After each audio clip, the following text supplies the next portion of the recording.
If you want to start a photography business in Kenya and you are on a tight budget of about 60,000, 70,000, that is sufficient amount of money to get you started.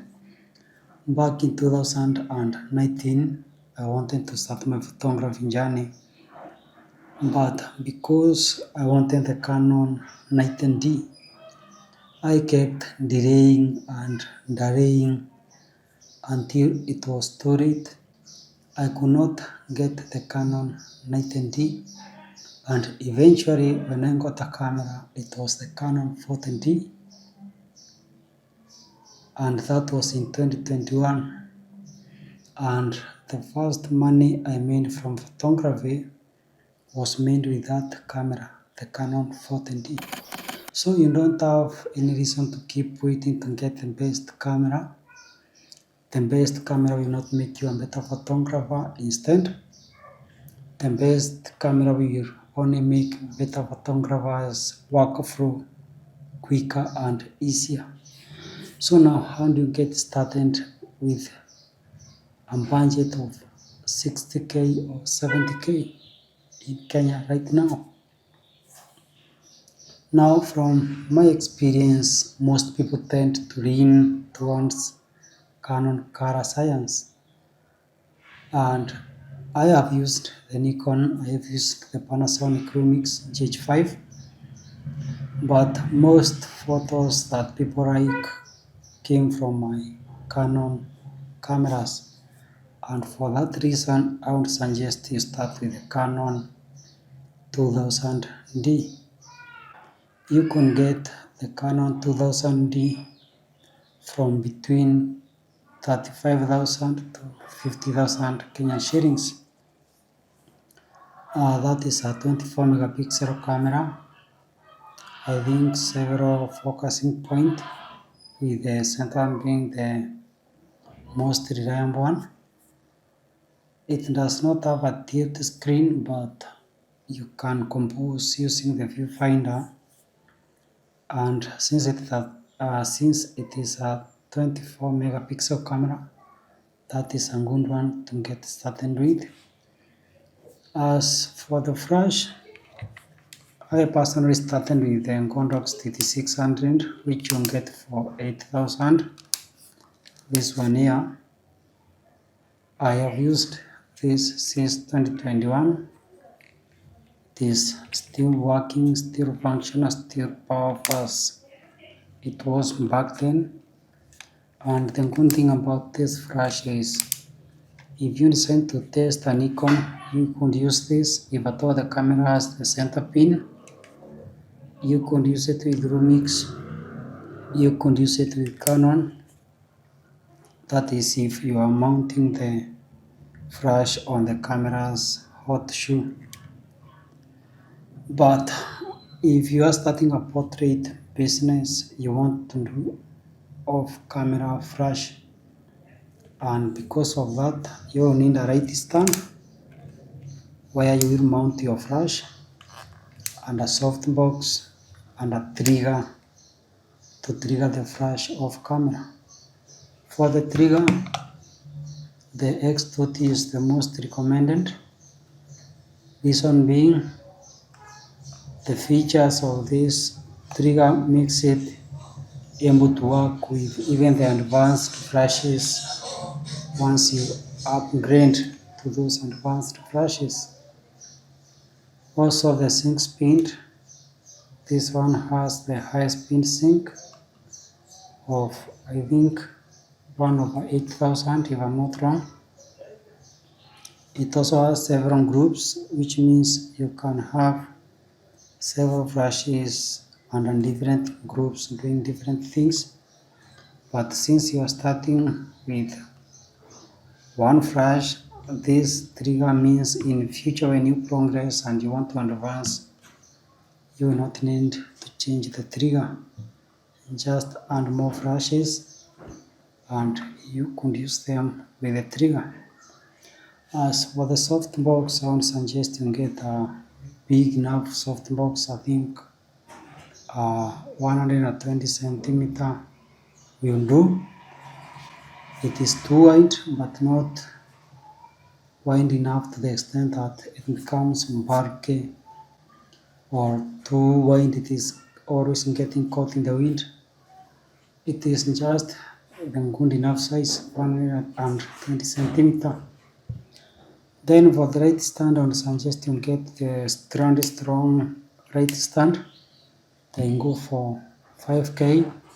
This goes for about 5,000,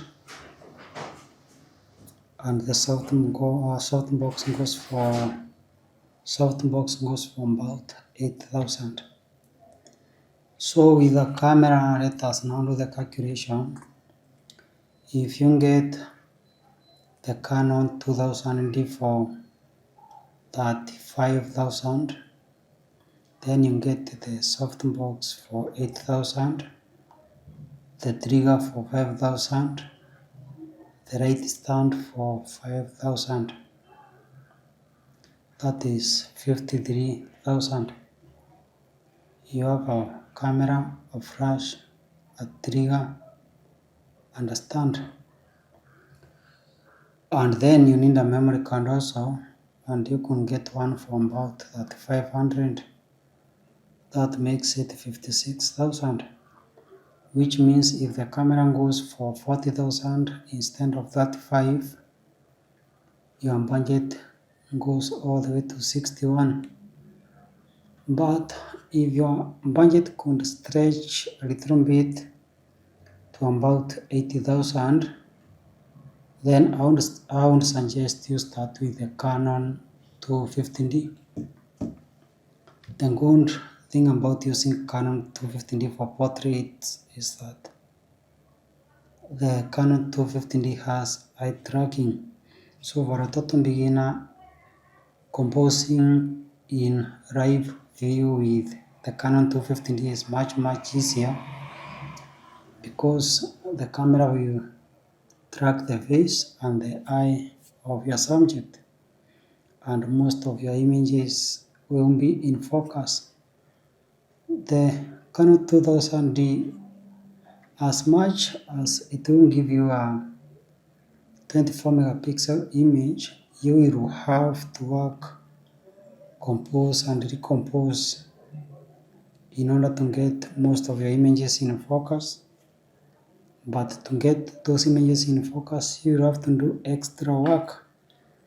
So if you don't want to do that extra work, why don't you start with the Canon 250D? Stretch your budget to about 80,000. You can get a used Canon 250D for about 50,000 and spend the 30,000 budget on other accessories.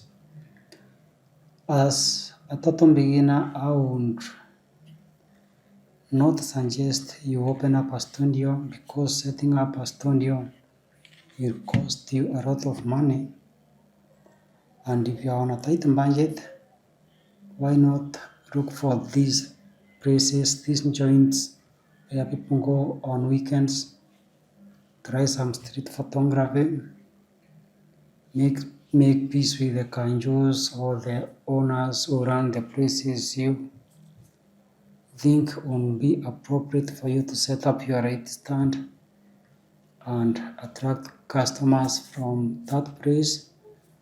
And as you continue growing, then you can set up your studio, and in the field you can be redirecting your customer to the studio for private sessions or for sessions that require controlled environment. But as a total beginner on a very tight budget, setting up a studio will be not the most appropriate thing to do. Start out there, build your name, build your trade, and behind the curtains, that is now when you need to think of setting up a studio. And that is how you can start a photography business in Kenya with a budget of 60,000. Now, if you want to know how you could, or if you need to know how you start taking these photos, the skills to start taking these photos quick and faster, because your customers will not be patient enough for you to train with them, then I'll make a video detailing how you can start taking your first photo shoot set of photos, the quickest workflow, how you will do it.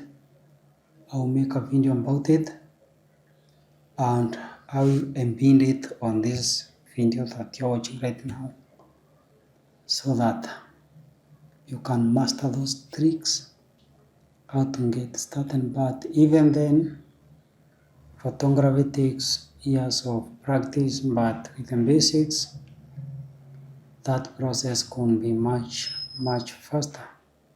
So have a nice time. See you in the next video. JM Photography KE Imaging.